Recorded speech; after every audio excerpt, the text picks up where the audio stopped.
Hello everyone, good evening all of you. स्वागत है आप सभी का हमारे YouTube channel John of life science में। तो अपन ने जो आपकी ह्यूमन फिजियोलॉजी स्टार्ट कर रखी थी उसके अंदर अपन ने digestive system and endocrine system अपन ने कंप्लीट स्टडी कर ली। डाइजेस्टिव सिस्टम अपना हो गया एंड एंडोक्राइन सिस्टम,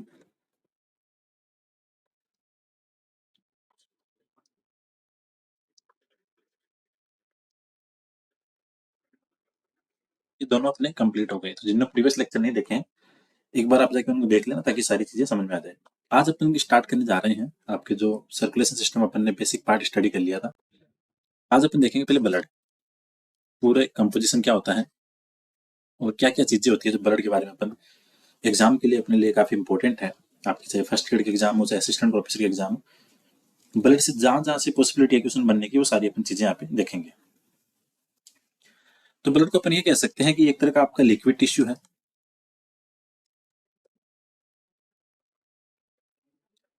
आपकी बॉडी के अंदर काम क्या करेगा? Mainly transport of substance,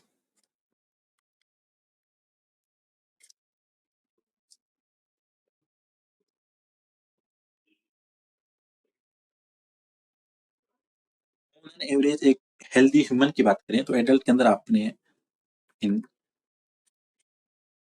healthy adult human है, उसके बाद पास में आपका ओन एन एवरेज 5 लीटर आपका ब्लड पाया जाएगा। जो आपका ब्लड है 5 लीटर, ये आपकी पूरी बॉडी का 6 से लेके 7.5% होगा आपका बॉडी वेट का। जो आपकी बॉडी वेट है जब उसका आपके 6 से लेकर 7.5% तक हो सकता है। बात करें रेड कलर, अभी आगे बातें करेंगे कि रेड कलर क्यों है हीमोग्लोबिन के बारे में, सारी वहां पे चीजें देखेंगे। पीएच की बात करें आपके ब्लड की, तो इसकी जो पीएच है वो थी आपकी 7.4 और आपका ब्लड होता है स्लाइटली एल्कलाइन।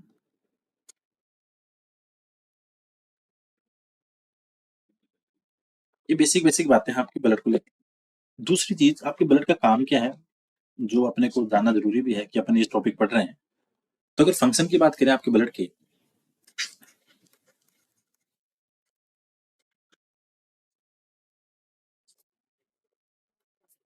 पहला काम है इसका गैस ट्रांसपोर्ट। आपकी बॉडी के अंदर हीमोग्लोबिन, आपकी सॉरी जो ब्लड का काम है, इसके अंदर जो हीमोग्लोबिन है उसका काम है आपके ऑक्सीजन को कैरी करना। सेकंड चीज transport of nutrients,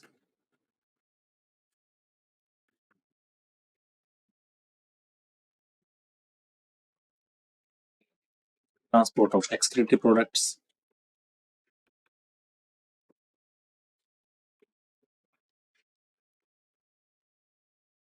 body temperature को कंट्रोल करेगा।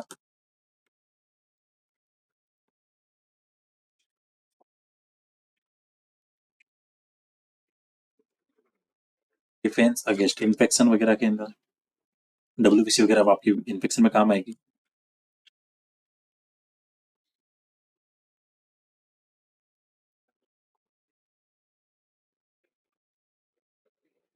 डीलिंग में,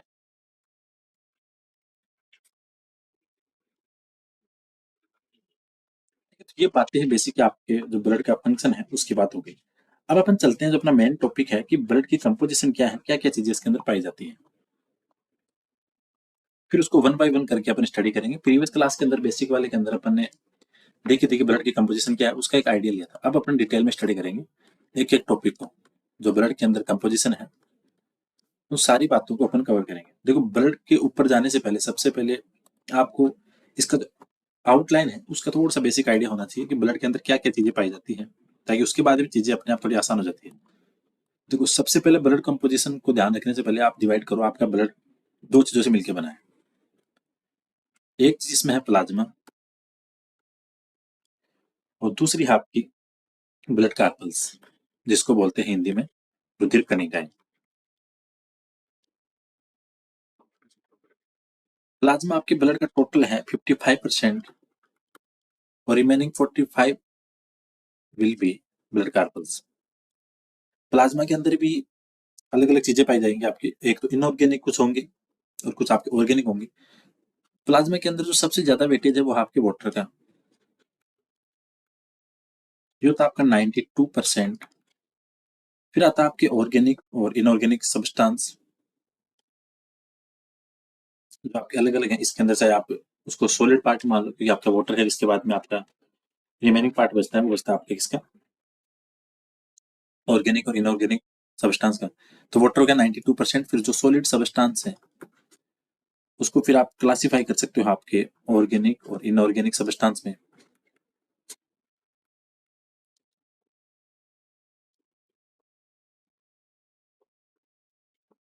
ठीक है, जिसके अंदर आपके ऑर्गेनिक के अंदर आ जाएंगे आपके आयंस वगैरह, सॉरी इनऑर्गेनिक में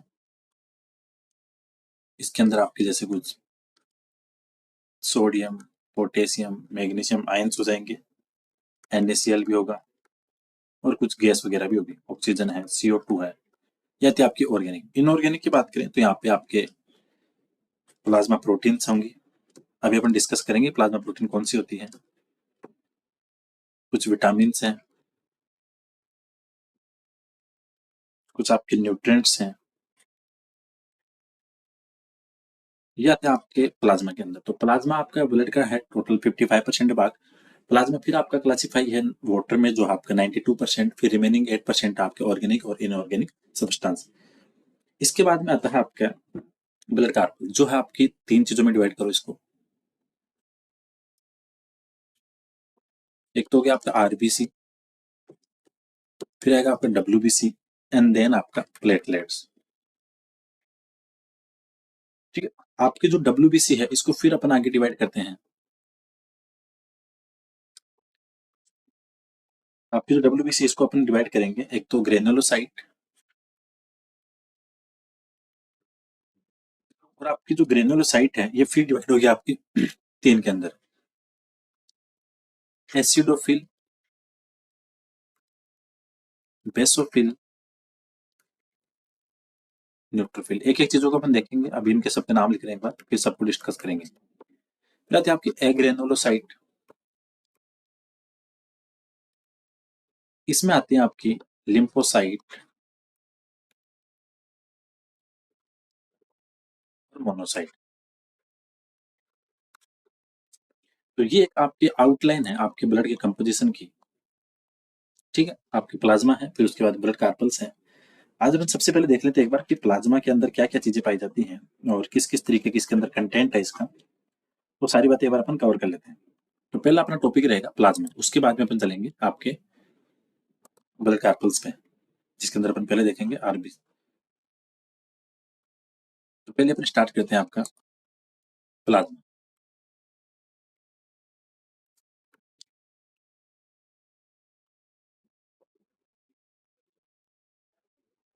प्लाज्मा के अंदर अपन ने बताया कि आपके 92% है वाटर, रिमेनिंग 8% आपके सॉलिड पार्ट। ये बातें अपने ऊपर देख ली। प्लाज्मा के अंदर आपके कुछ अलग अलग जो प्रोटीन्स है, वहां से आपके एग्जाम के अंदर क्वेश्चन बनता है, जो एग्जाम के लिए काफी इंपॉर्टेंट है। प्लाज्मा की अगर बेसिक सी थोड़ी बातें कर ले इसकी। प्लाज्मा आपके हल्के पीले रंग का होता है, स्लाइटली येलो कलर, येलो इस कलर, हल्का सा येलो कलर का है। ठीक है, जिसके अंदर आपके 90% वाटर होगा, और उसके बाद में आपका रिमेनिंग अदर कॉन्स्टिट्यूट होगा, इसके अंदर आपकी चीजें पाई जाएगी जो कंपोनेंट्स हैं। इसके बाद में अपन देखते हैं इसके प्लाज्मा के अंदर जो आपके ऑर्गेनिक है और इनऑर्गेनिक चीजें हैं वो क्या क्या है। तो पहले अपन प्लाज्मा के अंदर अपन ने दो चीजें बताई कि एक तो इसके अंदर वाटर हो गया, और फिर आता है आपके ऑर्गेनिक सब्सटेंस।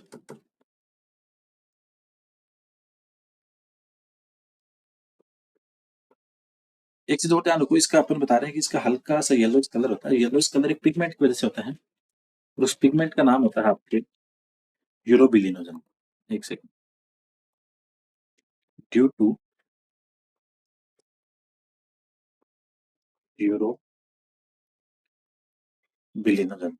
तो ये कह सकते हैं कि प्लाज्मा का जो हल्का पीला कलर है वो आपके बिलिनोजन की वजह से। प्लाज्मा के अंदर आपको सबसे इंपॉर्टेंट है इसकी प्रोटीन्स का ध्यान रखना, जो प्लाज्मा के अंदर प्रोटीन्स पाई जाती है, और फिर ऑर्गेनिक सब्सटेंस वगैरह। तो आप ऑर्गेनिक सब्सटेंस में पाई जाती है आपकी प्लाज्मा प्रोटीन्स, जो इंपॉर्टेंट है।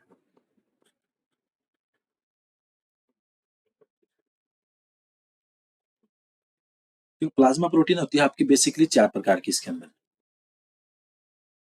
एक तो आपकी एल्ब्यूमिन है, सबके नाम पता होनी चाहिए। ग्लोबुलिन है, फाइब्रिनोजेन है, एक होती है आपकी प्रोथ्रोम्बिन।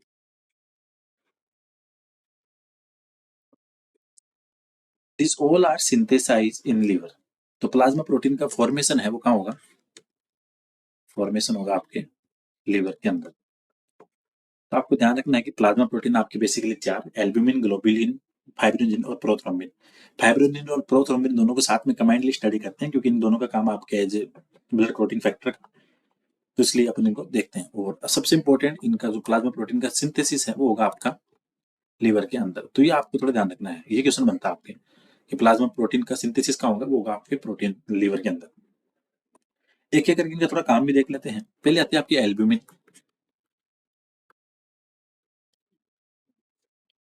इसका काम है बेसिकली आपके जो ब्लड का ऑस्मोटिक प्रेशर है उसको मेंटेन करना, create osmotic pressure in blood. तो सिंपल सा आपको ध्यान रखना है फंडा, अगर एग्जाम में क्वेश्चन आता है आपके कि आपके जो एल्ब्यूमिन है इसका काम क्या है, तो एल्ब्यूमिन का काम हो गया आपके ब्लड प्रेशर को, जो उसका ऑस्मोटिक प्रेशर उसको क्रिएट करना, मेंटेन करना। फिर आती है आपकी प्रोथ्रोम्बिन, सॉरी ग्लोबुलिन। इसके अंदर आपके अलग अलग जो इसकी एंटीबॉडीज पाई जाती है, जैसे आपके जो ग्लोबुलिन है उसके अंदर आपके अल्फा बीटा गामा ग्लोबुलिन प्रकार की अलग अलग प्रोटीन होती है, जिसके अंदर आपके बेसिकली अल्फा ग्लोबुलिन उसको अपन अल्फा 1 और अल्फा 2 में डिवाइड करते हैं। तो पहली बात तो ये कि आपके जो जो ग्लोबुलिन प्रोटीन है इसका जो बेसिकली काम होगा आपके, वो तो आपके एंटीबॉडी से रिलेटेड। जो आपकी गामा ग्लोबुलिन है,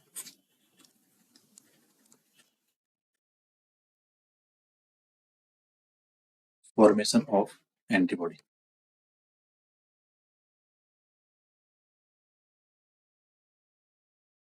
ठीक है। और एक चीज और ध्यान रखना, जो आपके गामा ग्लोबुलिन है वो आपके लिम्फोसाइट और जो मैक्रोफेजेस होते हैं वहां से बनती है, ठीक है। तो ग्लोबुलिन का काम बेसिकली क्या हो गया आपके एंटीबॉडी क्रिएट करने का। फिर आती है आपके फाइब्रिनोजेन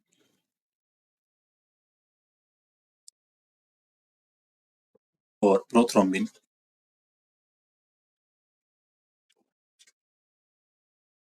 इसका काम है आपके ब्लड क्लॉटिंग का, हेल्प इन ब्लड क्लॉटिंग। अब एक अपन नाम सुनते हैं सीरम।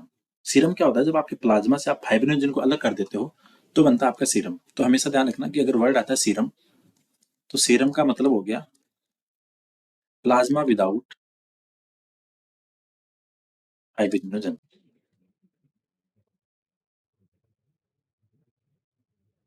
एक सेकेंड, विदाउट फाइब्रिनोजन। कई बार क्वेश्चन आता है कि सीरम क्या है? तो सीरम क्या होता है, आप जो प्लाज्मा है, प्लाज्मा से अगर आप फाइब्रिनोजन हटा दोगे, blood clotting factor, then remaining will be called as serum, ठीक है। प्लाज्मा विदाउट फाइब्रिनोजन, तो ये आपको ध्यान रखना है। ये हो गया आपका सीरम। प्रोटीन्स का काम हो गया बेसिकली आपकी जो प्रोटीन्स है, कोई आपके ऑस्मोटिक प्रेशर क्रिएट कर रही है, कोई आपके एंटीबॉडी का काम कर रही है, कोई आपके काम कर रही है किसका, आपके ब्लड प्रोटीन फैक्टर का। तो आपको प्लाज्मा से 3-4 बातों का ध्यान रखना है कि आपके प्लाज्मा के अंदर इसका जो येलो कलर है वो है आपके यूरोबिलिनोजन की वजह से। दूसरी चीज, इसके अंदर आपकी जो प्रोटीन्स पाई जाती है उन सबका काम ध्यान रखना है। प्लाज्मा प्रोटीन है, इनका सिंथेसिस होगा आपका लीवर में। एक दूसरी चीज आपको ये ध्यान रखनी है। इसके बाद में अलग अलग सारी जो प्लाज्मा प्रोटीन का काम। फिर सीरम का हमेशा ध्यान रखना कि जब भी वर्ड है सीरम, देन और answer will be plasma without fibrinogen. ये डेफिनेशन ध्यान रखना। प्लाज्मा सीरम उसको बोलेंगे जिसके अंदर आपके प्लाज्मा में फाइब्रिनोजन नहीं होगा। तो ये बातें थी आपकी बेसिक सी प्लाज्मा को लेके, ठीक है। तो प्लाज्मा की सारी बातें हो गई। और एक सेकंड, ऑर्गेनिक हो गया, फिर इसके बाद इनऑर्गेनिक और देख लेते हैं इसका। जो आपके प्लाज्मा के इनऑर्गेनिक सबस्टांस है, यहाँ से कोई खास क्वेश्चन बनता लिया, लेकिन आपको बस कंपोजिशन ध्यान रखना है।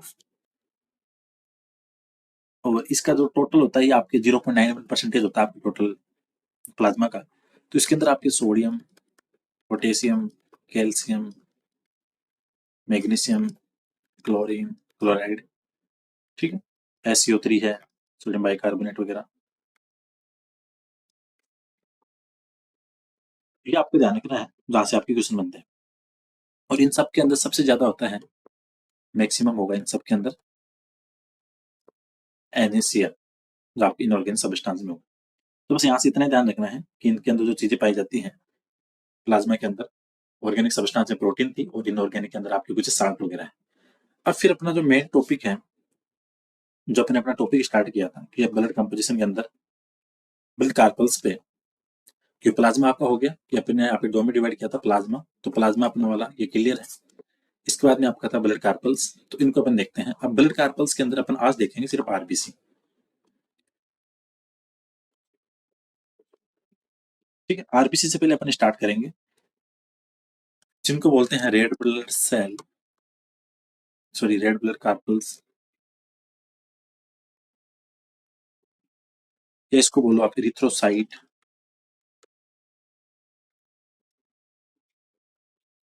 ठीक है, ये आपको ध्यान रखना है। अब आगे चलते हैं इसके अंदर कि क्या क्या चीजें हैं। तो दूसरी चीज, आपके जो ब्लड के अंदर जो सबसे ज्यादा मैक्सिमम होता है वो होता है आपके मोस्ट अबंडेंट, क्या होगी आपकी RBC, most abundant in blood. एक चीज तो ये ध्यान रखो।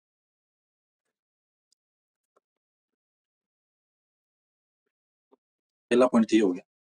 दूसरी चीज, सबसे पहले इनको देखा किसने था, तो at first seen by Leeuwenhoek. उन्होंने छोटे छोटे ओव्यूलर स्ट्रक्चर देखे तो उसको उन्होंने नाम दिया था आरबीसी, ल्यूवेनहॉक, इन 1647। शेप की बात करें तो आपकी जो आरबीसी होती है वो एक तो अंडाकार होती है, बाई कॉन्वेक्स होती है, न्यूक्लिएटेड है, एक्सेप्ट मैमल्स। ये चीजें सारी आपके स्तनधारियों पे लागू नहीं होगी, ये आपको ध्यान रखना है कि जो मैमल्स की आरबीसी है,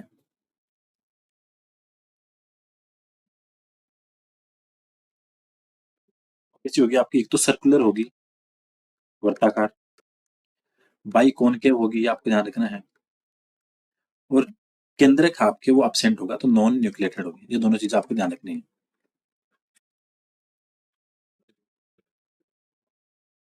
ठीक है, तो आरबीसी के स्ट्रक्चर की बात होगी, ओवल है, बाई कॉन्वेक्स है। ठीक है, और मैमल्स की बात की तो मैमल्स के अंदर आपके सर्कुलर है, बाई कॉनकेव है और नॉन न्यूक्लिएटेड है। ये आपको हमेशा ध्यान रखना है। सबसे लार्जेस्ट जो आपकी आरबीसी होती है कशेरुकियों में, कोऑर्डिनेट्स में, तो होती है सबसे बड़ी आपकी एम्फ्यूमा में, और सबसे छोटी होती है आपकी मस्कुलियर में। तो ये कुछ थोड़ी थोड़ी बातें हैं जिसको अपन ध्यान रखना है। तो लार्जेस्ट इन कोऑर्डिनेट्स किसकी होगी, आपकी एम्फ्यूमा की। सबके अलग अलग पाई जाती है। और अगर नंबर्स की बात करें कि आरबीसी का नंबर कितना होता होगा आपके ब्लड के अंदर, तो ये होती है आपकी total on an average 5.5 million mm³ of blood. एक ऑन एन एवरेज आपको इसका ध्यान रखना है आरबीसी का। अभी और चीजें आएंगी आपकी, आरबीसी के अंदर क्या क्या चीजें पाई जाती है जिसकी वजह से इसका रेड कलर होता है, उसको भी देखेंगे। लेकिन उससे पहले थोड़ी सी बेसिक बातें देख लेते हैं। और से बातें करें आपकी, आरबीसी का जो लाइफ स्पान होता है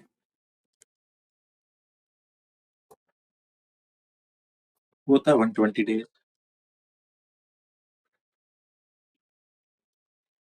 आपके आरबीसी की अगर ध्यान में है कि फॉर्मेशन कहाँ पे होता है, आपके formation of erythrocyte RBC,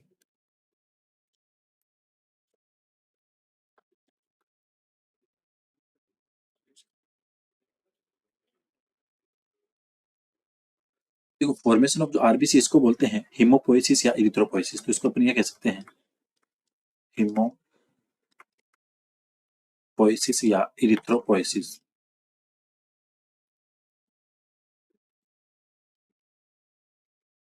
RBC के निर्माण की क्रिया है उसको बोलते हैं हिमोपोइसिस और इरिथ्रोपोइसिस।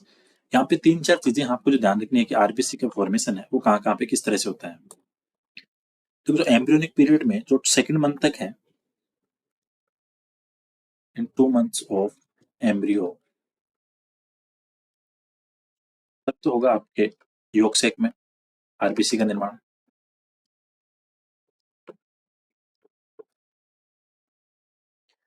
2 to 5th मंथ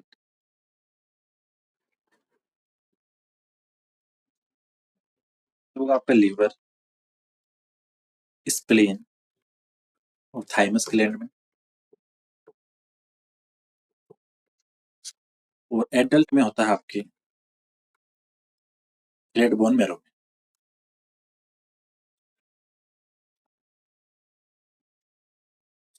और जो इरिथ्रोपोइसिस की प्रोसेस है वो कंप्लीट टाइम लेती है आपके 72 आवर्स। तो इरिथ्रोपोइसिस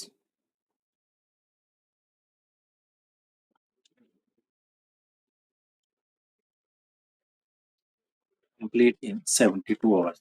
72 घंटे के अंदर आपके जो आरबीसी फॉर्मेशन है होता है आपके इरिथ्रोपोइसिस फॉर्मेशन हो गया आपके 72 आवर्स में। ठीक, अब इसके अंदर आपके जो आपके आरबीसी है इसके अंदर एक रेस्पिरेटरी पिगमेंट पाया जाता है जो होता है आपकी हीमोग्लोबिन। तो यहाँ पे पहले लिखते हैं हीमोग्लोबिन।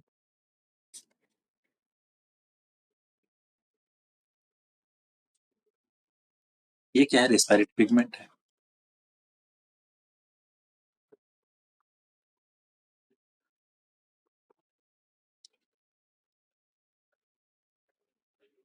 कैरी ऑक्सीजन, इसका काम बेसिकली क्या है? आपके ऑक्सीजन को कैरी करने का। इन 100 ml ऑन एन एवरेज आपके पाई जाती है एडल्ट्स में, सॉरी मेल्स में तो कितनी होगी? मेल का अगर 100 ml ब्लड है तो उसके अंदर आपकी आरबीसी होगी ऑन एन एवरेज 14 ml प्रति ग्राम। अगर फीमेल है वो होती है आपकी 12 ml। तो 14 मेल में और 12 फीमेल के अंदर। ये बात थी इसकी बेसिक सी। दूसरी चीज यहाँ पे जो आपके हीमोग्लोबिन पाया जाता है, आप इस हीमोग्लोबिन की बातें कर लें। हीमोग्लोबिन के अंदर क्या क्या चीजें हैं? तो हीमोग्लोबिन अगर कंपोजिशन की बात करें अपन, एक तो होता है इसमें हीम ग्रुप, और इसके अंदर जो पाया जाता है आपके आयरन, और अगर उस आयरन की फॉर्म की बात करें तो वो होगा आपके फेरस फॉर्म में। एक होता है आपके ग्लोबिन, दो से मिलकर होता है आयरन है जो फेरस ग्रुप में है, इस फॉर्म में पाया जाएगा, और फिर होगी आपकी ग्लोबिन। ग्लोबिन होती है आपकी जो आपकी एक मॉलिक्यूल है ग्लोबिन प्रोटीन का, वो बनता है आपके 4 पॉलीपेप्टाइड चेन से।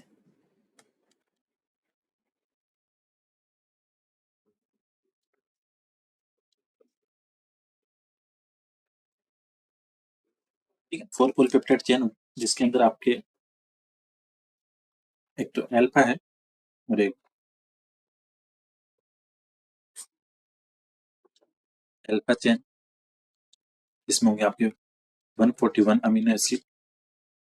फिर होते हैं आपके बीटा, गामा और डेल्टा, उसमें होंगे आपके 146 अमीनो एसिड।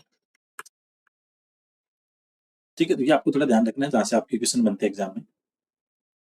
यहाँ से पॉसिबिलिटी रहती है कि इसके अंदर आपके कौन से ग्लोबिन है, कितनी आपके पॉलीपेप्टाइड चेन वगैरह है, तो ये सारे क्वेश्चन यहाँ से बनते हैं। तो ये बेसिक बातें थी आपकी थोड़ी सी हीमोग्लोबिन को लेके और आरबीसी को लेके, नंबर्स की बात होगी। अब कुछ आपके आरबीसी से लेके कुछ वर्ड्स हैं, कुछ इंपॉर्टेंट क्वेश्चंस वगैरह बनते हैं आपके, वो थोड़ा सा आपको ध्यान रखना है।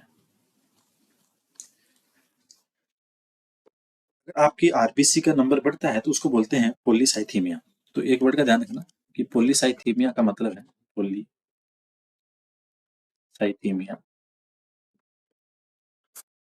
एक सेकंड, पॉलीसाइथीमिया का मतलब हो गया इंक्रीज्ड आरबीसी। अगर आरबीसी आपकी इंक्रीज्ड है then we will say polycythemia. एक आता है आपके एनीमिया, डिक्रीज आरबीसी, अगर आरबीसी की कमी है then we will say anemia. एक आता है आपके अनिसोसाइटोसिस,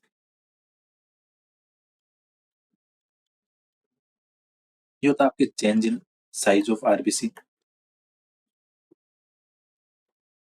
अगर आपके आरबीसी के साइज में चेंज है then we will say anisocytosis. फिर आता है आपके वो एक किलो साइटोसिस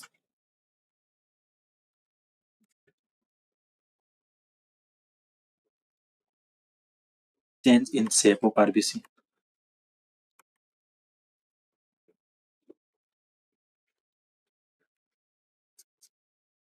तो ये इंपॉर्टेंट चार ये वर्ड है, इनका आपको थोड़ा ध्यान रखना है, यहाँ से क्वेश्चन बन जाते हैं आपके। लार्जेस्ट आरबीसी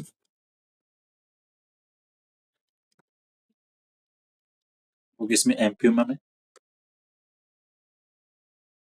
ये होती है आपकी 75 टू 80 माइल। और एम्फियोमा किसमें आता है आपके, एम्फीबिया में। स्मॉलेस्ट हो गई आपकी मस्कडियर में।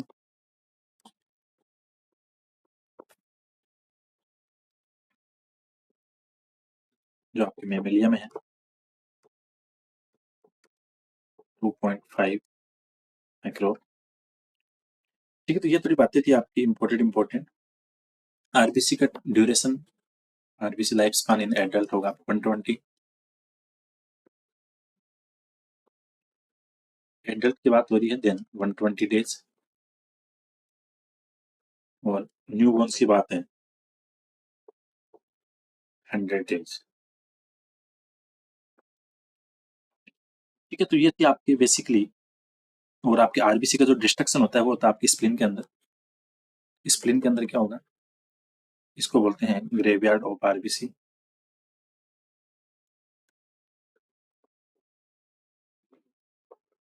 RBC destruction.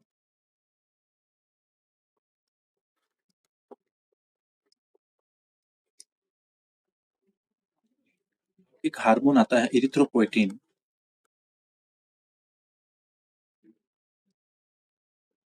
तो स्टिमुलेट करता है आपके erythropoiesis that mean RBC formation. तो स्टिमुलेट इरिथ्रोपोएसिस। इरिथ्रोपोएटिन का जो फॉर्मेशन है इन किडनी, ये आपको ध्यान रखना है। इरिथ्रोपोएटिन जो आपके हार्मोन है, इसका सिंथेसिस कहाँ होगा, किडनी के अंदर। ये आपको ध्यान रखना है। स्प्लीन क्या करता है आपके, इसको बोलते हैं स्प्लीन को ब्लड बैंक ऑफ बॉडी।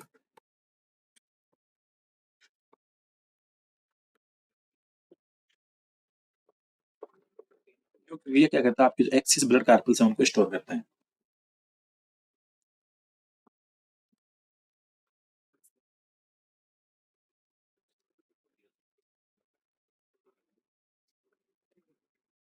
तो ये बातें थी आपकी सारी की सारी आरबीसी को लेके, प्लाज्मा को लेके। तो ये अपने आपके फर्स्ट पार्ट कंप्लीट कर लिया। सेकंड पार्ट अपन स्टार्ट करेंगे आपके डब्ल्यूबीसी और प्लेटलेट्स, तो उसके अंदर आपका ब्लड का पूरा सिस्टम कंप्लीट हो जाएगा। तो होपफुली सेशन आपके लिए इंपॉर्टेंट रहने वाला है। प्रीवियस लेक्चर देखना बेसिक वाला, देन इस पार्ट को देखना, सारी चीज समझ में आएगी। So thank you so much for watching this video. मिलते हैं नेक्स्ट क्लास में।